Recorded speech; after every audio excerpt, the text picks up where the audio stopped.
الحمد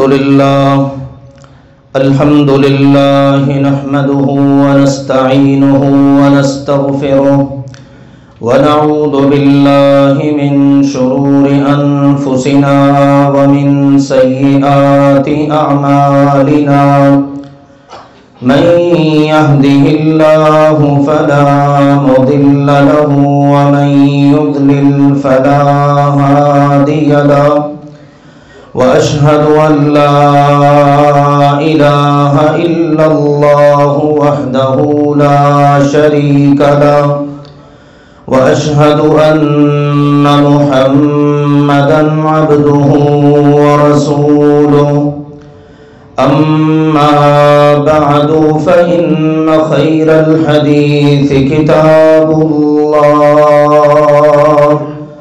وخير الهدي هدي محمد صلى الله عليه وسلم وشر الأمور محدثاتها وكل محدثة بدعة وكل بدعة ضلالة وكل ضلالة في النار.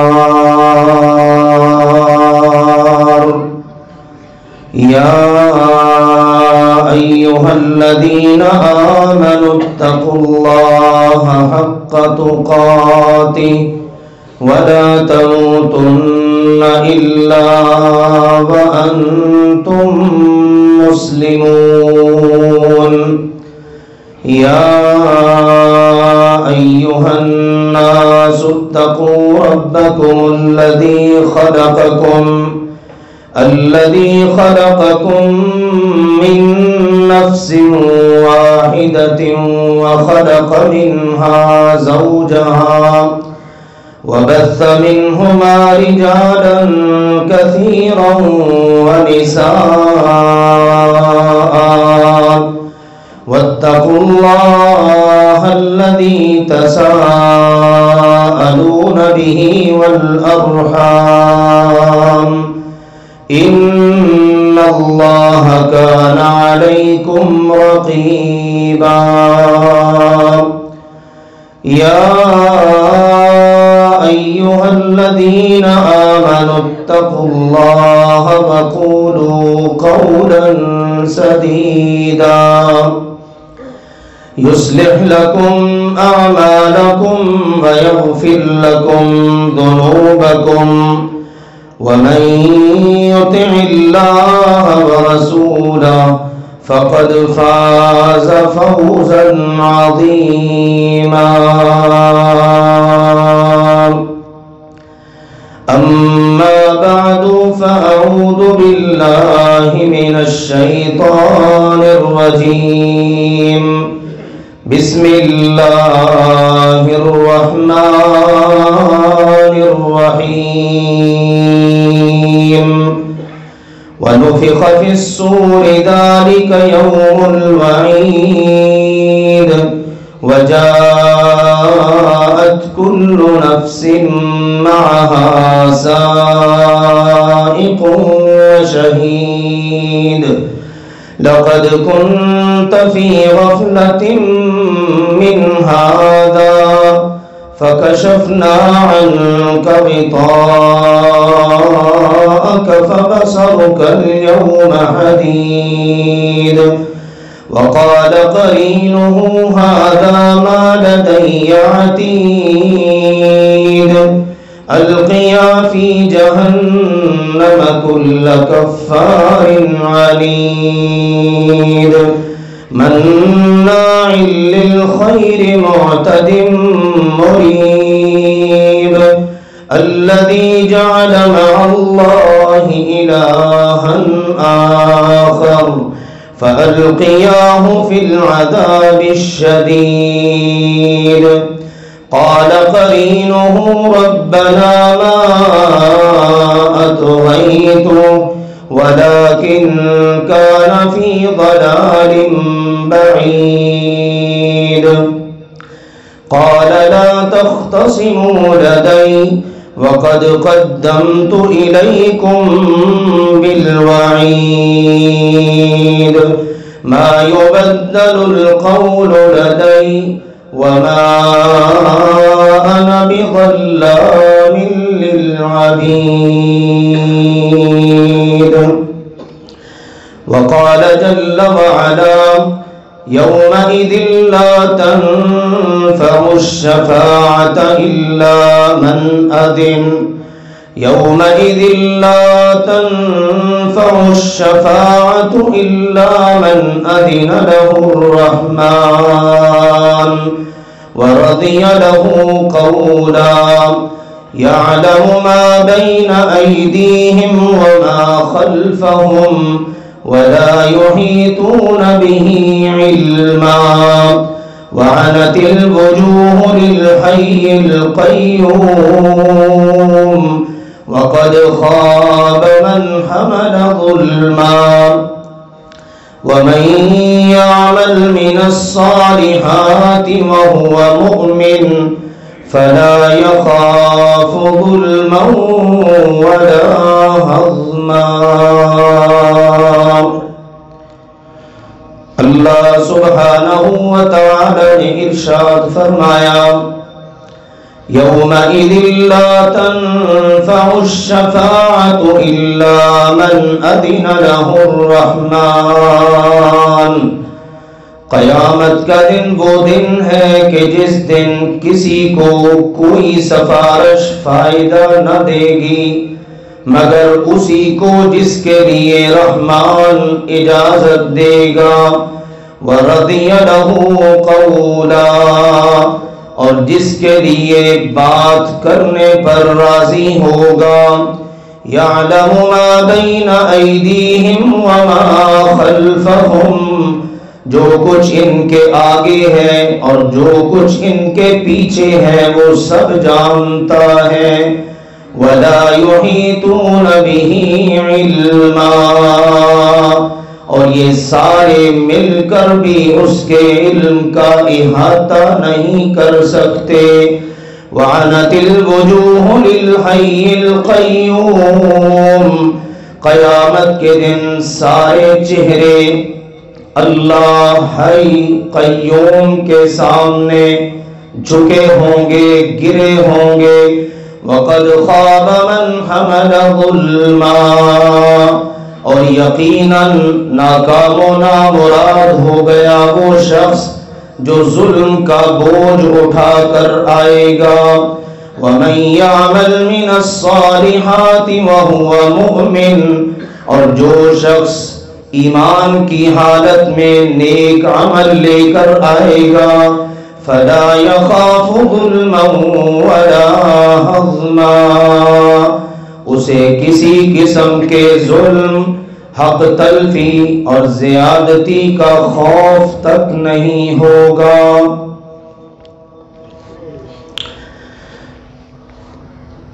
دنیا میں رہتے ہوئے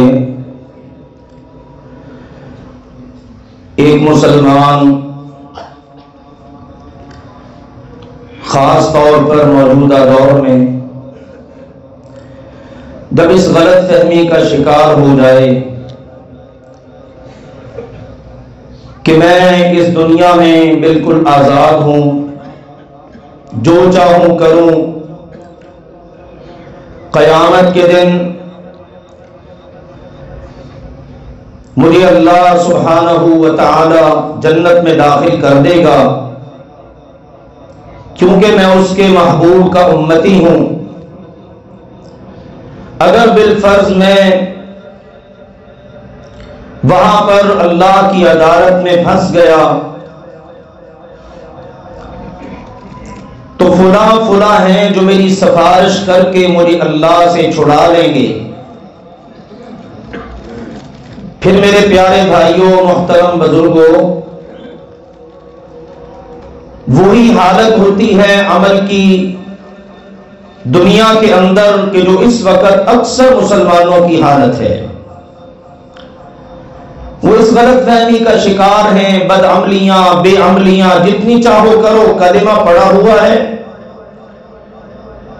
اول تو ہماری گرفت ہی کوئی نہیں ہوگی اللہ کے ہاں، اور اگر بالفرض ہوئی بھی تو پھر ہمارا فلاں عزیز ہے، ہمارے خاندان میں فلاں حافظ صاحب ہیں، میری فلاں اللہ والے کے ساتھ اچھی الیک سلیک ہے، پھر سب سے بڑھ کر کے نبی پاک نے اپنی امت کو بخشوا لینا ہے، لہذا مجھے کیا ضرورت پڑی ہے کہ میں عمل کروں، شریعت کی پابندیوں کو قبول کروں، اور پھر یوں انسان بد عمل بے عمل بن جاتا ہے، کلمہ بظاہر پڑھ رہا ہوتا ہے لیکن اپنے اوپر جن کا کلمہ پڑھا ہوتا ہے ان کے حکم کو نافذ کرنے کے لیے تیار نہیں ہوتا۔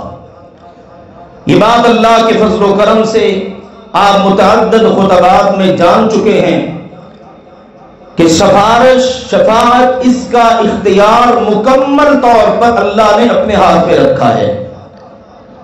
شفاعت سفارش وہ کرے گا جس کو اللہ تعالیٰ اجازت دے گا، بھلے وہ فرشتے ہوں انہوں نے سفارش کرنی ہے، انبیاء کرام ہو علیہم الصلاۃ والسلام، اللہ کے نیک بندے ہوں، کوئی بھی اللہ کی اجازت کے بغیر سفارش نہیں کرے گا۔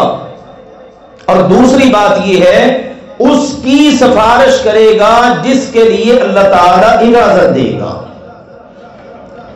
یہ پہلو ہر مسلمان کو اچھی طرح ذہن نشین کر لینا چاہیے۔ جب یہ فکر ہوگی پھر ہر شخص کی یہ کوشش ہوگی میں اپنے آپ کو اس قابل بناؤں کہ اللہ کرے میں اپنے پیارے نبی کی سفارش اور شفاعت کا حقدار بن جاؤں۔ گزشتہ خطبے ہم نے ایک تفصیلی حدیث مبارک اللہ کے فضل و کرم سے شروع کی تھی کہ جس میں قیامت کے دن انبیاء کرام علیہم الصلاۃ والسلام کی شفاعت اور سفارش کا ذکر ہے۔ رسول اکرم صلی اللہ علیہ وآلہ وسلم نے بیان فرمایا لوگ لمبا انتظار کر کر کے تھک چکے ہوں گے، آخر کار آپس میں بات کریں گے یار اتنی سختی اور اس قدر انتظار اور سورج بالکل قریب، موسم انتہائی سخت گرم، برداشت سے باہر ہے، اور اس طرح آپس میں بات چیت کرنے سے تو فائدہ نہیں، آؤ کچھ کوشش کریں۔ اس کوشش کے تناظر میں وہ سب سے پہلے حاضر ہوں گے سیدنا آدم علیہ السلام کے پاس۔ جناب آپ ہمارے باپ ہیں، ہم آپ کی اولاد ہیں، آپ دیکھ نہیں رہے آپ کی اولاد کس کرب اور تکلیف میں ہے، آپ رب کی بارگاہ میں ہماری سفارش کر دیجئے۔ وہ ارشاد فرمائیں گے آج رب تعالیٰ اس قدر غصے میں ہے، نہ اس سے پہلے اتنا غصے میں تھا نہ اس کے بعد اتنا غصے میں ہوگا، مجھے تو وہ اپنی نافرمانی جو میں نے رب کی تھی وہ یاد آ رہی ہے، رب نے کہا تھا اس درخت کے قریب نہیں جانا، لہذا میں رب کی وہ بات نہیں مان سکا، لہذا نفسی نفسی نفسی مجھے تو اپنی فکر ہے، اذهبوا الى غیری تم میرے علاوہ کسی اور کے پاس چلے جاؤ، میں تمہیں مشورہ دیتا ہوں اذهبوا الى نوح تم نوح علیہ السلام کے پاس چلے جاؤ۔ یہاں تک الحمدللہ گزشتہ جمعے میں بات ہوئی تھی، لیجئے سنیے اگلی بات۔ لوگ اللہ کے نبی صلی اللہ علیہ وسلم نے فرمایا فَيَأْتُونَ نُوحًا، لوگ سارے جمع ہوں گے اور آ جائیں گے سیدنا نوح علیہ السلام کی خدمت میں، اور آ کر فَيَقُولُونَ آ کر عرض کریں گے یا نوح اے نوح علیہ السلام انک انت اول الرسل الى اہل الارض وقد سماک اللہ عبدا شکورا، جناب اللہ تعالیٰ نے آپ کو بڑے اعلیٰ مناصب پر فائز کیا، اہل زمین کی طرف آپ اللہ کے پہلے رسول ہیں باقاعدہ۔ آدم علیہ السلام تو باپ بھی ہیں اور جو اولاد پیدا ہوتی رہے ان کے رسول بھی تھے، لیکن باقاعدہ اہل زمین کی طرف پہلے رسول انت اول الرسل آپ ہیں، اور آپ اتنے عظیم ہیں اللہ نے خود آپ کا نام رکھا ہے عبدن شکورا، نوح تو میرا شکر گزار بندہ ہے۔ الا ترى ما نحن فی، جناب دیکھیے نا ہماری کیا حالت ہو رہی ہے، ہم کس کرب میں ہیں آپ دیکھ نہیں رہے۔ اشفع لنا الی ربک، ہم سب اس لیے جمع ہوئے ہیں کہ آپ اپنے رب کی بارگاہ میں ہماری سفارش کر دیجئے تاکہ کوئی حساب کتاب کا مرحلہ شروع ہو۔ اللہ سبحانہ و تعالی سے گزارش کر دیجئے۔ اور آپ دیکھیے ہمیں کس قدر تکلیف پہنچی ہے۔ الا تری الی ما بلغنا، ہم کس انتہا کو پہنچ چکے ہیں تکلیف میں۔ سیدنا نوح علیہ السلام ان کی بات سنیں گے اور سن کے فیقول، ارشاد فرمائیں گے ان ربی عز وجل قد غضب اليوم غضبا لم يغضب قبله مثله ولن يغضب بعده مثله۔ لوگوں میرا رب عز وجل آج اتنا غصے میں ہے کہ اس سے پہلے کبھی اس کو اتنا غصہ نہیں آیا اور آج کے بعد بھی اس کو اتنا غصہ نہیں ہوگا۔ اندازہ کیجئے عرش لگا ہوا ہے، ساری مخلوق جمع ہے، اللہ تعالی شدید غصے کی کیفیت میں ہے، انبیاء کرام اس کو محسوس کر رہے ہیں۔ نوح علیہ السلام بھی یہ فرما رہے ہیں، آدم علیہ السلام بھی فرما چکے ہیں، کہیں گے میرا رب بڑے شدید غصے میں ہے، اس سے پہلے بھی اتنا غصہ نہیں تھا، اس کے بعد بھی نہیں ہوگا۔ اور تم میری بات کرتے ہو وَإِنَّهُ قَدْ كَانَتْ لِي دَعْوَةٌ دَعَوْتُهَا عَلَى قَوْمِي، مجھے اپنی وہ دعا یاد آ رہی ہے جو دنیا میں نے کی تھی۔ میں اپنی قوم کے متعلق اللہ سے دعا کر بیٹھا، اپنے بیٹے کے متعلق اللہ کو کہہ بیٹھا اور اللہ نے مجھے ڈانٹ دیا۔ یاد ہے نا آپ کو 2 جمعے پہلے ہم نے اس کا ذکر کیا تھا۔ سیدنا نوح علیہ السلام کی قوم پر عذاب آیا۔ نوح علیہ السلام کی قوم پر جب عذاب آیا تو اللہ کی بارگاہ میں کہہ بیٹھے، اللہ نے کہا اے نوح آج کے بعد اس قسم کا مجھ سے سوال نہیں کرنا جس کا آپ کو علم ہی نہیں ہے۔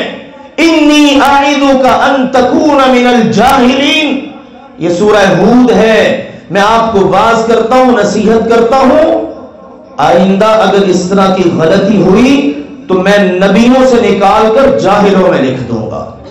بھئی مجھے تو وہ ڈانٹ پڑ گئی اس وقت، میں نہیں جرأت کر سکتا، بول اٹھیں گے، تڑپ اٹھیں گے، فرمائیں گے نفسی نفسی نفسی، مجھے تو آج اپنی فکر پڑی ہے، نوح تو اپنی جان کی فکر میں ہے، مجھے تو اپنے آپ کی پڑی ہوئی ہے۔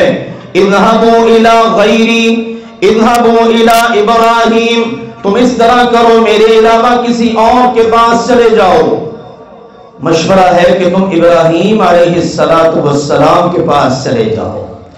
لیجئے لوگ وہاں سے رخصت ہوں گے، فَيَأْتُونَ إِبْرَاهِيمَ، اللہ کے نبی صلی اللہ علیہ وسلم نے فرمایا اب سارے اکٹھے ہو کر آ جائیں گے ابراہیم علیہ السلام کے پاس، فَيَقُولُونَ، اور آ کر عرض کریں گے یا ابراہیم انت نبی اللہ وخلیلہ من اہل الارض، اے ابراہیم جی آپ اللہ کے نبی ہیں، اور جو ایک درجہ آپ کو سب سے پہلے ملا ہے وہ اہل زمین میں سے کسی کو بھی نہیں ملا، وہ یہ ہے کہ آپ اللہ کے خلیل یعنی جگری دوست ہیں۔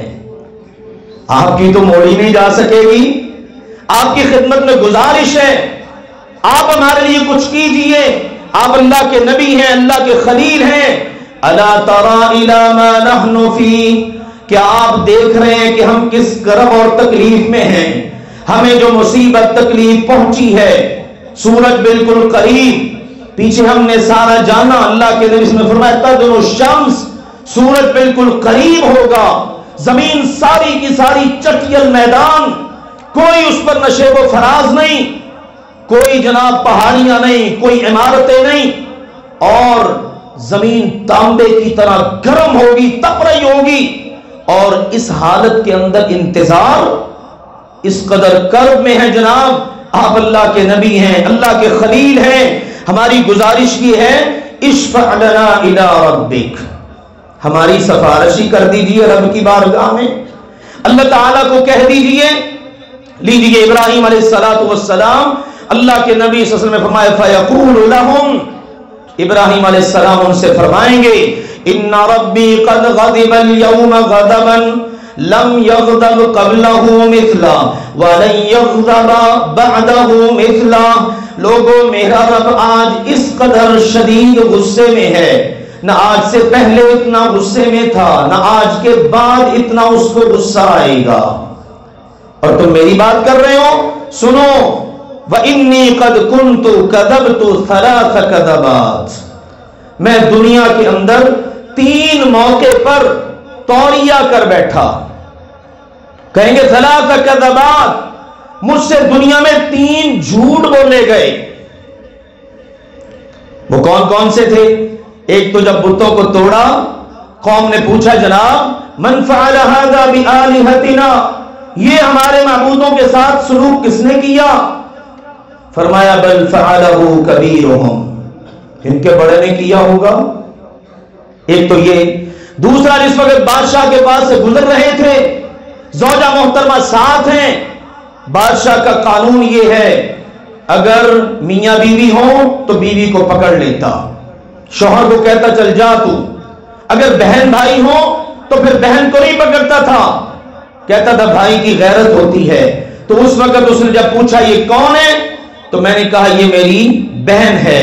حالانکہ سمجھا دیا تھا روئے زمین پر تیرے میرے علاوہ کوئی مسلمان نہیں، اسلام کے رشتے میں ہم بہن بھائی ہیں، لیکن ویسے جو رشتہ بنتا ہے وہ میاں بیوی کا ہے. اور تیسرا ہے جب قوم آئی تھی اکٹھی ہو کر اور کہنے لگی آؤ ہمارے ساتھ چلو، میں نے کہا تھا میں بیمار ہوں. تو بھئی مجھے تو وہ اپنے 3 کیے ہوئے توریے کا مطلب یہ ہوتا ہے کہنے والا مراد کچھ لیتا ہے، سننے والا مراد کچھ لیتا ہے. بظاہر لگتا ہے کہ یہ جھوٹ ہے، اسی مناسب سے کہیں گے کہ مجھے تو وہ اپنے 3 بولے ہوئے توریہ کے کلمات وہ مجھے یاد آ رہے ہیں. نفسی نفسی نفسی، مجھے تو آج اپنی جان کی پڑی ہوئی ہے. میرے عزیزوں ذرا غور کیجئے، سیدنا آدم علیہ السلام سے قرآن کے الفاظ میں انہوں نے اپنے رب کی نافرمانی کی، ایک ہی ہوئی نا. اور اب میدان محشر کے اندر آدم علیہ السلام کو کس قدر احساس ہے کہ اللہ سبحانہ و تعالی سے بات تک نہیں کر پا رہے، اور ہم دن رات گناہ کریں. ذرا تصور کیجئے ہم کہاں کھڑے ہیں. ابراہیم علیہ السلام 3 مواقع پر توریہ کریں اور ان کو یاد آ رہا ہے، اور ہم واضح طور پر دن رات جھوٹ بولیں. ہمارا کردار جھوٹا، ہمارے اخلاق جھوٹے، ہمارے لین دین کے معاملات، ہمارے کہاں پر جھوٹ پایا جاتا ہے. ذرا ڈیلی بیسس پر آپ اپنا جائزہ لیجئے، صبح سے شام تک، رات سونے تک، صبح بیدار ہو کر ہم پورا دن کتنے مواقع پر کہاں جھوٹ بولتے ہیں. آج مال کمانے والا کہتا ہے جناب جب تک جھوٹ نہ بولا جائے چیز ہی نہیں بکتی. لوگ اللہ معاف فرمائے جھوٹ کا اتنا سہارا لے رہے ہیں. یاد رکھیے جھوٹ بولنے والا اس قابل نہیں ہوگا کہ اللہ سے ہم کلام ہو سکے. یہ اللہ کے خلیل ہیں. اس حدیث کے اندر جہاں ہمیں یہ احساس دلایا جا رہا ہے کہ اپنی فکر کرو، ساتھ ساتھ یہ بھی اصلاح کی بات ہے کہ اللہ کے نبی علیہ السلام ان کو دنیا میں یہ کیے ہوئے اپنے عمل یاد آئیں گے اور وہ لوگوں کی سفارش تک کرنے کے لیے تیار نہ ہوں گے.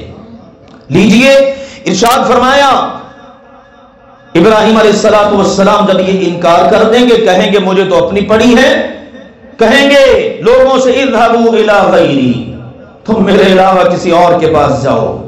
جی کہاں جائیں؟ فرمائیں گے اذهبوا الى موسیٰ، تم اس طرح کرو اللہ کے نبی موسیٰ علیہ السلام کے پاس چلے جاؤ. سارے کے سارے لوگ اکٹھے ہوں گے. فیاتون موسیٰ، ہمارے پیارے نبی صلی اللہ علیہ وسلم نے فرمایا سیدنا موسیٰ علیہ السلام کے پاس آ جائیں گے. فیقولون، اور آ کر عرض کریں گے یا موسیٰ انت رسول اللہ فضلک اللہ بکلامہ وبرسالتہ وبکلامہ علی الناس. اے موسیٰ جی آپ اللہ کے رسول ہیں، اللہ نے آپ کو بڑے بلند منصب پر فائز کیا. فضلک اللہ برسالتی، اللہ نے آپ کو فضیلت دی اپنا رسول بنا کر. اور ایک شرف ایسا ہے کہ روئے زمین پر کوئی اس شرف کو نہ پا سکا وہ یہ ہے کہ زمین پر اللہ آپ سے ہم کلام ہوا، وَبِكَلَامِهِ عَلَى النَّاسِ، سارے انسانوں میں سے اللہ تعالیٰ نے آپ کو چن لیا کہ آپ کے ساتھ اللہ ہم کلام ہوا۔ کلم اللہ موسیٰ تکلیما، قرآن کہتا ہے اللہ نے موسیٰ علیہ السلام سے کلام کیا۔ جناب اتنا بلند منصب ہے آپ کا، الا تری الی ما نحن فی، ہماری حالت دیکھیے، پسینے سے شرابور ہیں، برا حال ہوا پڑا ہے اور اس قدر کرب اور تکلیف کے اندر ہیں۔ اشفع لنا الی ربک، براہ کرم اپنے رب کی بارگاہ میں ہماری سفارش کر دیجئے۔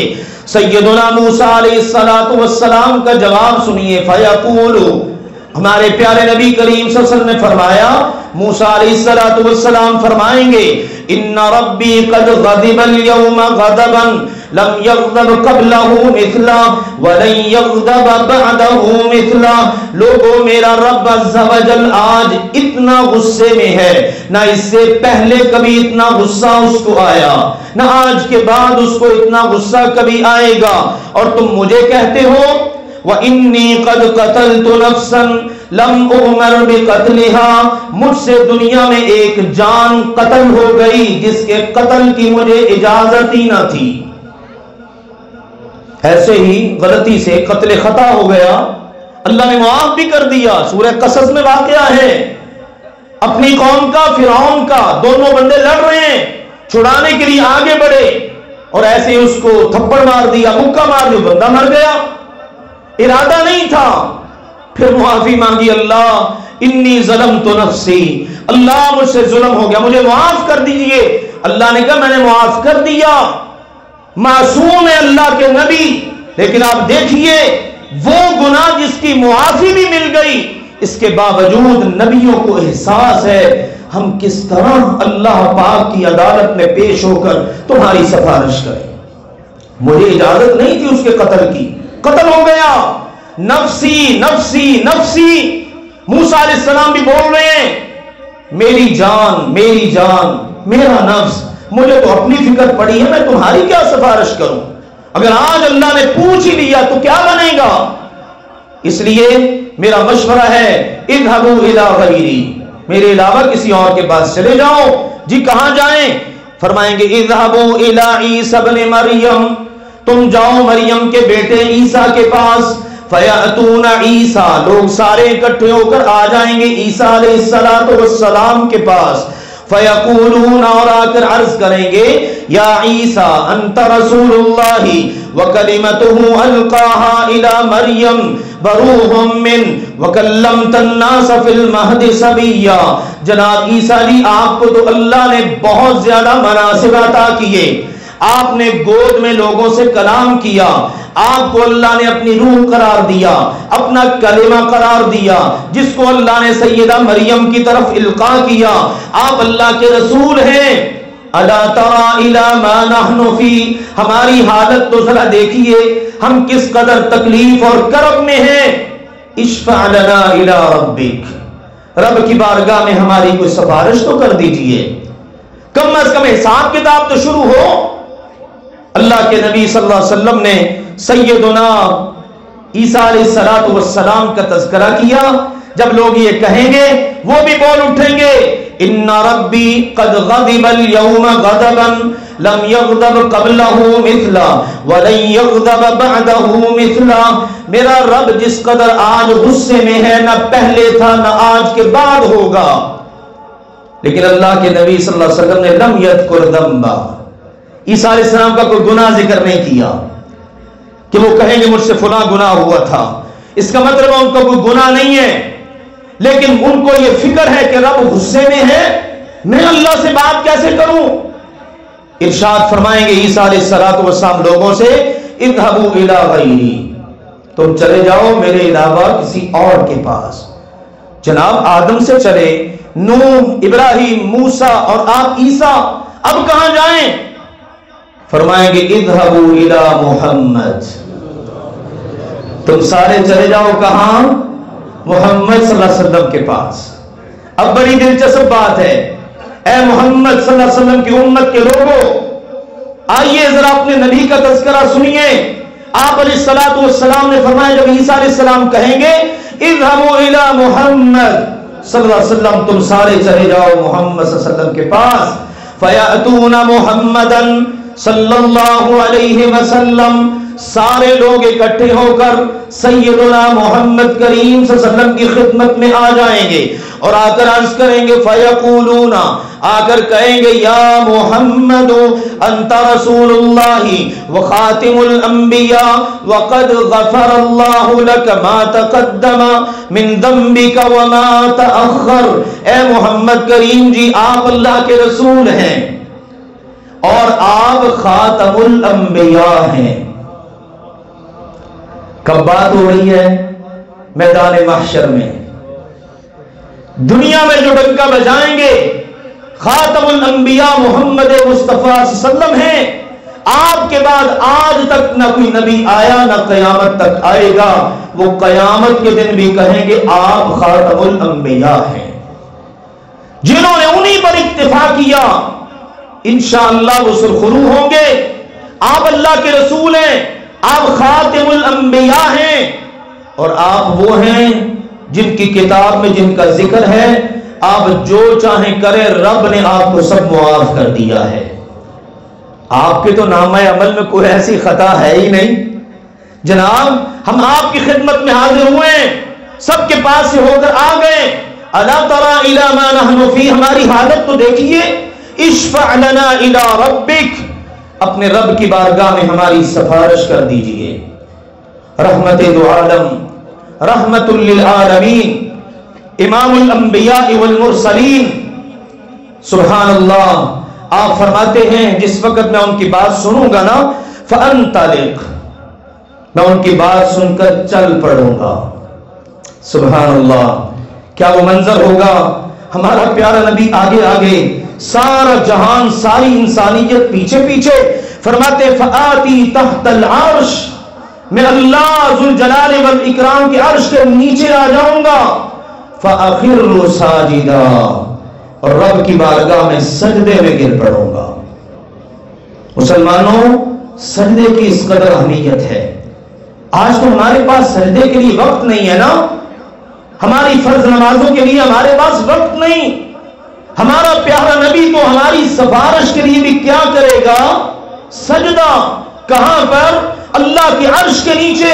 اب وقت نہیں ہے میں ان باتوں کو ذکر کروں، دنیا میں جو سجدہ کریں گے قیامت کے دن جب اللہ اپنی پنڈلی مبارک سے پردہ اٹھائے گا نا، وہ سارے سجدے میں گر پڑیں گے۔ جنہوں نے دنیا میں سجدہ نہ کیا سورہ قلم پڑھ لیجیے 29ویں پارے میں، جھکنے کی کوشش کریں گے لیکن ان کی کمریں جھک نہ سکیں گی۔ اللہ نے فرمایا لا یستطیعون، طاقت ہی پیدا نہیں ہوگی کہ سجدے میں گر پڑے۔ کیوں؟ یوم یدعون وقد کانوا یدعون الی السجود وهم سالمون، دنیا میں صحیح سلامت ہوتے تھے، سجدے کے لیے آواز جاتی تھی، اذان ہوتی تھی، آیا ہی نہیں کرتے تھے۔ آئیے اپنی نمازوں کی پابندی کیجئے، دنیا میں سجدہ کریں، اور اس سجدہ کرنے والے پیغمبر کی بات دیکھیے، فرمایا میں رب تعالیٰ کی عرش کے نیچے آؤں گا، فَأَخِرُّ سَاجِدًا لِرَبِّي عَزَّ وَجَلَّ، اپنے رب عز و جل کی بارگاہ میں سجدے میں گر پڑوں گا۔ ثم يفتح الله علي من محامده وحسن الثناء عليه شيئا لم يفتحه على احد قبلي، میں سجدے میں گرا پڑا ہوں گا، وحی کا نزول شروع ہو جائے گا، اللہ میرے دل میں ایسے ایسے الفاظ ڈالے گا، میری زبان پر اپنی تعریف کے، اپنی ثنا کے ایسے خوبصورت کلمات جاری فرمائے گا، آج تک نہ مجھے پتا نہ اس وقت تک پتا ہوگا، نہ اس سے پہلے اللہ نے کسی کو وہ کلمات بتائے ہوں گے۔ فرسٹ ٹائم میں اللہ کی عرش کے نیچے، واہ میرے اللہ، اب کتنی باتیں میرے ذہن میں آ رہی ہے، لیکن میں گھڑی کو بھی دیکھ رہا ہوں، وقت اوپر ہو چکا ہے، لیکن سن لیجئے میرے عزیزوں، ہمارے پیارے نبی نے فرمایا مسلمان بندہ، نمازی بندہ جب سجدہ کرتا تو کہاں کرتا ہے؟ بین قدمی الرحمن، رحمان کے قدموں میں گرا پڑا ہوتا ہے۔ آپ ذرا اس تصور سے کبھی سجدہ کر کے تو دیکھیے، اللہ میں تیری بارگاہ میں گرا پڑا ہوں، میں نکما گناہگار سیاہکار، اور تو نے میرا یہ نصیب بنایا تیرے گھر میں آ کے تیرے قدموں میں گر جاؤں۔ اور یاد رکھیے جب کوئی رحمان کے قدموں میں گرتا ہے پھر رحمان اس کو دنیا کے قدموں میں گرنے نہیں دیتا۔ آج ہم رحمان کے قدموں میں نہ گرے، ہر قدم پر جا کر گرے، ہر جگہ جا کے گرے۔ آؤ مسلمانوں، اللہ کے لیے سمجھو، سجدہ صرف میرے رب کو روا ہے، رب کے علاوہ کسی کے لیے سجدہ روا ہی نہیں ہے۔ کسی بھی قسم کے سجدے کی کسی کے لیے اجازت نہیں۔ صحابہ نے کہا اللہ کے نبی جی ہم نے بڑے بڑے بادشاہوں کو دیکھا، لوگ ان کے درباروں میں جاتے سجدہ کرتے ہیں، آپ تو کہیں زیادہ حق رکھتے ہیں۔ فرمایا میرے مسلمانوں، میرے صحابہ، میں اپنے لیے بھی تمہیں سجدے کی اجازت نہیں دے سکتا۔ یہ ہے ہمارا دین اسلام۔ تو فرمایا میں رحمان کے عرش کے نیچے سجدے میں گرا پڑا ہوں گا، وہی نازل ہوگی، میری زبان پر ایسے خوبصورت حمد و ثنا کے کلمات جاری ہوں گے، آج نہیں مجھے پتا، اسی وقت اللہ وحی کرے گا۔ سبحان اللہ، میں یہ اللہ کے ترانے پڑھ رہا ہوں گا، اللہ کی حمد و ثنا بیان کر رہا ہوں گا، اللہ سبحانہ و تعالیٰ کی ثنا کر رہا ہوں، اللہ کی تسبیح کر رہا ہوں۔ ثم یقال، واہ میرے اللہ وہ کیا منظر ہوگا، اللہ سبحانہ و تعالی عرش بری سے آواز دے گا، یا محمد، اے میرے محمد، اے میرے مصطفیٰ محمد صلی اللہ علیہ وسلم، ارفع راسک، اے میرے محمد سر مبارک اٹھائیے، آپ اپنا سر اٹھا لیجیے۔ القاء میں نے کیے سارے کلمات، آپ نے پڑھ دیے، سارے جہان نے سن لیے، میری حمد و ثنا ہو گئی، اب آپ اپنا سر مبارک اٹھائیے، سل توتا، آپ مانگتے جائیے میں عطا کرتا جاؤں گا، آپ سوال کیجئے جو کریں گے عطا ہوگا، وشفا تو شفا، سب سے پہلے سفارش آپ نے کرنی ہے، باقی سب نے تو جواب دے دیا، اب آپ سفارش کیجئے، آپ کی سفارش قبول کی جائے گی۔ یہ ہے میرے عزیزوں۔ اس کے بعد اب اللہ کے نبی صلی اللہ علیہ وسلم نے فرمایا فَأَرْفَعُ رَأْسِي، پھر میں اپنا سر اٹھا دوں گا، فَأَقُولُ، تو پتہ کیا کہوں گا، باقی سارے نبیوں نے کیا کہا تھا، نفسی نفسی نفسی، ہمارے پیارے نبی کیا کہیں گے، فرمایا میں سر اٹھاؤں گا، کہوں گا امتی یا رب، امتی یا رب، اے میرے رب میری امت، اے میرے رب میری امت۔ وہ ہمارا پیارا نبی تو دنیا میں بھی سجدوں میں سر رکھ کے ہماری خاطر اللہ کی بارگاہ میں روتا رہا، گڑگڑاتا رہا، قیامت کے دن بھی وہ کہے گا اے میرے اللہ میری امت میری امت، اے اس پاک پیغمبر کی امت تم کہاں ہو؟ آج ساری ساری رات تمہاری ناچ گانوں میں گزرتی ہے، ان چیزوں میں جن کو نبی نے ناپسند کیا۔ آج اس نبی کی سنتوں کو ہم نے اتنا پیچھے کر دیا کہ سنت یہ کیا فرق پڑتا ہے، ٹھیک ہے آپ کی بات داڑھی رکھنی چاہیے لیکن داڑھی سنت ہی ہے نا، رکھ لو نہ رکھو کیا ہے، ایسے ہی کرتے ہیں نا۔ یہ پردہ عورت کے لیے کون سا فرض ہے؟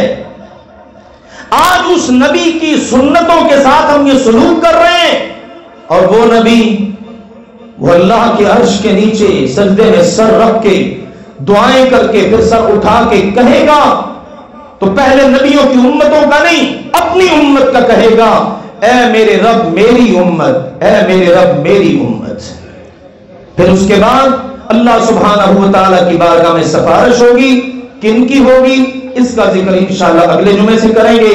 وآخر دعوانا ان الحمدللہ رب العالمین۔ الحمدللہ نحمده ونستعینه ونستغفره ونعوذ باللہ من شرور انفسنا ومن سیئات اعمالنا، من يهده الله فلا مضل له ومن يضلل فلا هادي له، واشهد ان لا اله الا الله وحده لا شريك له، واشهد ان محمدا عبده ورسوله، اما بعد فان خير الحديث كتاب الله وخير الهدي هدي محمد صلى الله عليه وسلم، وشر الأمور محدثاتها وكل محدثة بدعة وكل بدعة ضلالة وكل ضلالة في النار اما بعد۔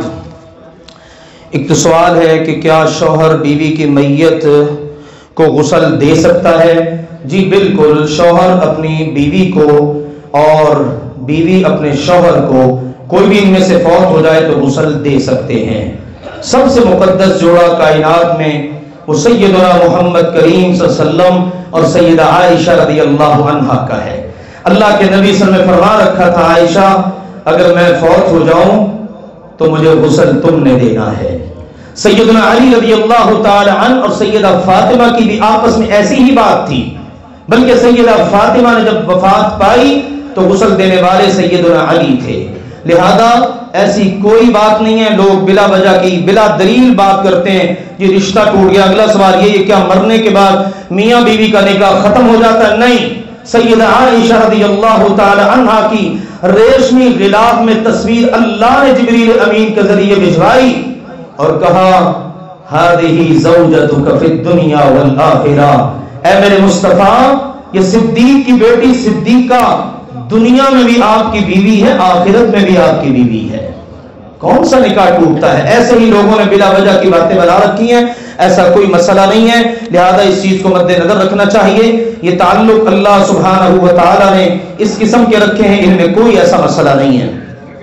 اگلی گزارش ہے میرے عزیزوں، آپ سب کو علم میں ہے ماشاءاللہ آج بہت سارے مہمان بھی تشریف فرما ہیں، ہمارے انتہائی محترم مشفق محترم جناب الفت صاحب آج ہمارے درمیان نہیں رہے، اللہ تعالیٰ ان کی تمام حسنات کو اپنی بارگاہ میں قبول فرمائے۔ انتہائی مہربان، ابھی انشاءاللہ نماز جمعہ کے بعد ہم ان کی نماز جنازہ اللہ کی توفیق سے ادا کریں گے۔ سب بھائی بزرگ اسی طرح دوسرے حصے میں خواتین نماز جنازہ ادا کر کے جائیں۔ بہت نیک سیرت آدمی تھے، جب ملنا ماشاءاللہ چہرے پر مسکراہٹ، اور اول روز سے اللہ کے فضل و کرم سے اس مسجد اس ادارے کے ساتھ منسلک اللہ تعالیٰ نے بہت زیادہ خیر و برکات عطا فرمائے۔ میری گزارش یہ ہے، آپ سب کے علم میں ہے الحمدللہ کہ اپنے اس مرکز کے اندر اللہ کے فضل و کرم سے بڑی تعداد میں بچے بچیاں قرآن و حدیث کی تعلیم حاصل کر رہے ہیں، حفظ قرآن کی کلاسز ہیں، الحمدللہ درس نظامی کی کلاسز ہیں۔ پھر ماشاءاللہ یہ جمعے کے موقع پر ہم نے رمضان میں کچھ ترتیب بنائی تھی کہ کوئی دوست احباب ایسے مل جائیں جو کم از کم بجلی کا بل اپنے ذمہ لے لیں، لیکن سارے حالات آپ کے سامنے ہیں، تو ابھی تقریباً 6 ماہ سے وہ احباب جنہوں نے وعدے کر رکھے تھے وہ یہ بجلی کا بل ادا کرنے کے قابل نہیں ہیں۔ آپ کو پتا پہلے بھی ہم نے توجہ دلائی تھی، تو احباب کا یہ مشورہ ہے کہ اس حال کے اندر بھی ہم ذرا یہ بچوں کو تھوڑا سا پھیر دیا کریں، جھولی پھر جایا کریں، اوپر والے حال میں پھرتی ہے دوسرے میں، چلو کوئی دوست احباب اسی بہانے تعاون کر جاتے ہیں، جاتے ہوئے جلدی میں ہوتے ہیں، تو انشاءاللہ تعالی اب تو وقت نہیں ہے، اگلے جمعے سے انشاءاللہ اس کو شروع کریں گے، لیکن میں آپ سب کی خدمت میں گزارش کروں گا اللہ کے گھروں کا، دین کے اداروں کا آپ خود ہی خیال رکھا کریں۔ جس طرح آپ اپنے گھر کا خیال رکھتے ہیں نا، اسی طرح اللہ کے گھر کا بھی خیال رکھا کریں، ٹھیک ہے نا؟ تو یہ انشاءاللہ تعالی اللہ کے گھر کے ساتھ، دینی ادارے کے ساتھ جتنا ہو سکے ماہانہ بنیادوں پر، سالانہ بنیادوں پر یا ویسے بھی عام طور پر ان چیزوں کا خیال رکھنا چاہیے۔ اللہ سبحانہ و تعالی آپ سب کو جزائے خیر عطا فرمائے، آپ کے رزق میں، جان مال میں اللہ سبحانہ و تعالی برکتیں عطا فرمائے، آپ اللہ کے گھروں کو آباد رکھیں، دین کے اداروں کو آباد رکھیں، اللہ سبحانہ و تعالی آپ کے گھروں کو آباد رکھے۔ الحمدللہ گاہے گاہے آپ سنتے بھی ہیں بچوں کا حفظ مکمل ہوتا ہے، جمعے کے بعد آپ ان کا آخری سبق ماشاءاللہ سنتے ہیں، الحمدللہ یہ اللہ سبحانہ و تعالیٰ کے فضل سے یہ بات سجا ہوا ہے۔ ابھی اسی ویک میں ہماری کچھ بچیوں نے اپنا حفظ قرآن ماشاءاللہ مکمل کیا، ابھی انشاءاللہ 1 مہینے کے بعد ہماری یہاں پر محفل حسن قرات بھی ہوگی، اور رمضان سے پہلے انشاءاللہ بچوں کے امتحانات بھی ہیں، تو اللہ کا شکر ہے اللہ نے یہ بات سجا رکھا ہے، تقریباً 350 سے زائد بچے بچیاں مستقل طور پر دین کی تعلیم الحمدللہ حاصل کر رہے ہیں، یہ محض اللہ کا فضل ہے۔ اللہ سبحانہ و تعالیٰ اپنی رحمت فرمائے۔ اللہم اشفنا واشف مرضانا ومرضى المسلمین، اللہم اقض حاجاتنا وحاجات المسلمین، اللہم اعز الاسلام والمسلمین۔ ہمارے پیارے بھائی کاشف ان کے والد صاحب وفات پا گئے، ان کے لیے بھی انشاءاللہ تعالی دعا ہوگی اللہ کی توفیق سے جنازے میں، بلکہ تمام فوج شدگان کے لیے ہوگی۔ وآخر دعوانا ان الحمدللہ رب العالمین۔